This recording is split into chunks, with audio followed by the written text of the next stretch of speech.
Permit me to lead the debate on this very important bill titled Terrorism Prevention Amendment Bill 2021. This bill was read for the first time in this hallowed chamber on the 10th of March 2021.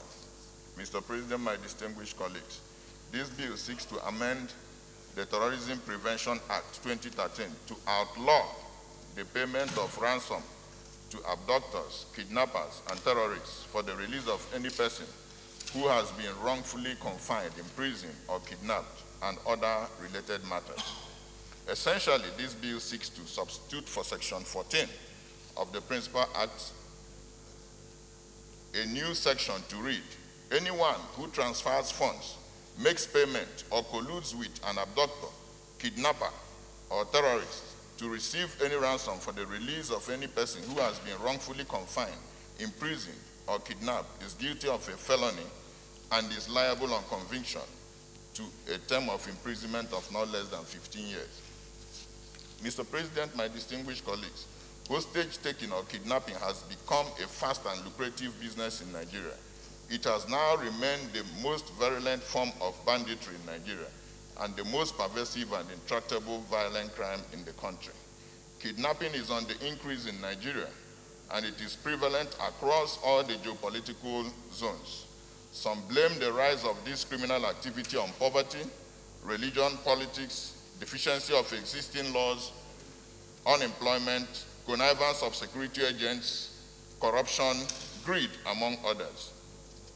Our unemployed youths are also turning to kidnapping to get money as a survival strategy. Whatever the reason, it is most obvious that kidnapping in Nigeria puts everybody at risk, the rich and the poor, old and young, male and female, foreigner and indigent, expatriate and non-expatriate, traditional rulers, religious leaders, among others. A report compiled by the Financial Times and the USA Global Risk Consultancy in November 2019 indicates that Nigeria has the highest rate of kidnap for ransom of both local and foreigners in all of Africa, with kidnappers operating in each of its 36 states. The scourge of this menace has continued to persist till today. The reason behind payment of ransom is rooted on the fact that people easily identify with individual suffering. However, history has shown that even where ransom is proven to have been paid, the life or safe return of a kidnapped victim may not be guaranteed. The former Inspector General of Police, IGP Arase, once stated that the payment of ransom is counterproductive to the effort to check in kidnapping in the country. He states, and I quote, "As a law enforcement agency guided by rule of law and professional ethics, we do not under any circumstance encourage the payment of ransom to kidnappers or other criminals, as it is tantamount to rewarding crime and motivating other criminals to follow that path." The former Inspector General of Police called on Nigerians to desist from paying ransom to kidnappers, but should, on the contrary, provide adequate information to the police to enable them do their job. Countries like the United States of America and the United Kingdom do not support payment of ransoms. Payment of terrorist ransom is illegal under the UK Terrorism Act 2000, while the USA adheres to a strict no concessions policy on the policy of ransom.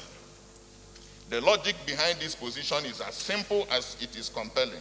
In the words of David Cohen, a U.S.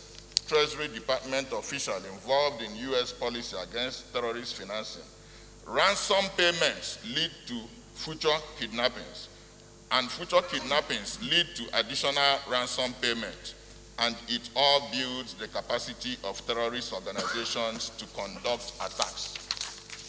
Mr. President, my distinguished colleagues, gut-wrenching as it may be, the wisest thing for government to do would be to keep an eye on statistics, because these show that buying out one victim strengthens and encourages abductors, kidnappers, and terrorist organizations, and thus puts many more people at risk.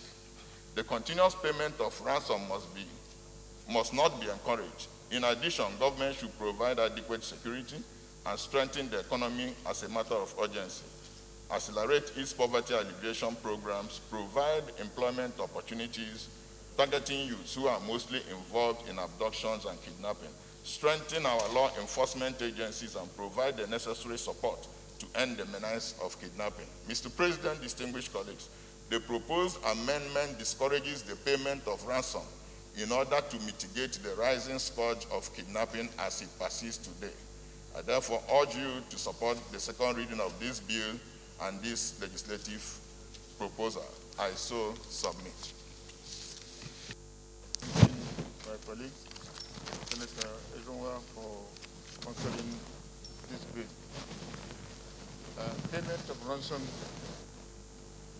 is counterproductive in preventing kidnapping and terrorism in Nigeria. The more ransom you pay, the more likely you are to have terrorists and bandits, harassing you. If you don't pay the ransom, it will discourage the kidnappers, it will discourage the terrorists, and eventually the captives will be released. But Mr. President, going beyond that, we need to also strengthen the law enforcement agencies so that they can track the bandits and terrorists, so that we can immediately get the people that are kidnapped released immediately. A situation where you have people that are being kidnapped and kept in a particular place for more than 30 and 40 days. And our security agents are not able to get them released, called to question.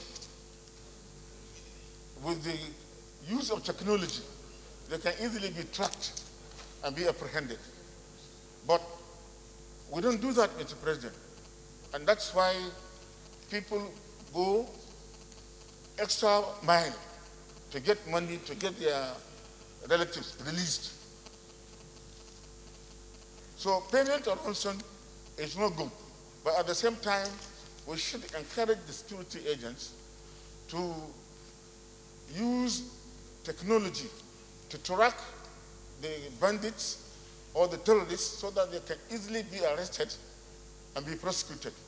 I believe if we do that, it will go a long way in solving the problem of insurgency, terrorism, and banditry in Nigeria. So the bill is good, I support it, and I urge all my colleagues to do the same. Thank you very much.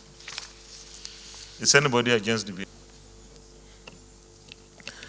A bill for an act to amend the Terrorism Prevention Act 2013 and for other matters connected thereto 2021 second reading taken, and the bill is referred to the Committee on Judiciary, Human Rights and Legal Matters to report back within 4 weeks.